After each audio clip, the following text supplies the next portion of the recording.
বাংলাদেশ বিশ্বকাপ জিতবে, বিশ্বাস হচ্ছে না তাই তো? কিন্তু সপ্তাহখানেক আগে যদি বলা হতো বাংলাদেশ অস্ট্রেলিয়াকে তাদেরই ঘরের মাঠে টেস্টে হারাবে, তখনও এভাবেই আকাশ কুসুম ভাবনা বলে উড়িয়ে দিত সবাই।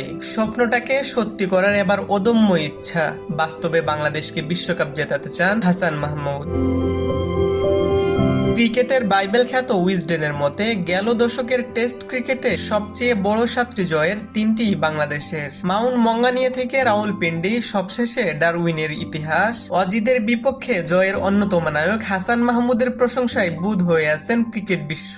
অসাধারণ সাফল্যের পর পা মাটিতে রাখলেও হাসানের লক্ষ্যটা চ্যাম্পিয়ন সিংহাসনের। গণমাধ্যমে দেয়া সাক্ষাৎকারে বাংলাদেশকে বিশ্বকাপ উপহারের আশা ব্যক্ত করেন তিনি।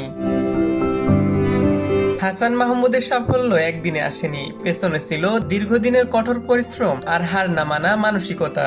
ছোটবেলা থেকেই হতে চেয়েছিলেন ফাস্ট বোলার। স্কুলে সবাই যখন আড্ডা দিত, অবসরে শোয়েব আক্তার, সন্টেড, ব্রেটলিদের বোলিং অ্যাকশন দেখতেন। 26 বছর বয়সী এই পেসার, তার সফলতার পিছনে বড় ভূমিকা ছিল অ্যালান ডোনাল্ড সন্টেড, অটিস গিবসনের। ডারউইন টেস্টে বল হাতে সাফল্যের গল্প শোনান ডানহাতি এই পেসার।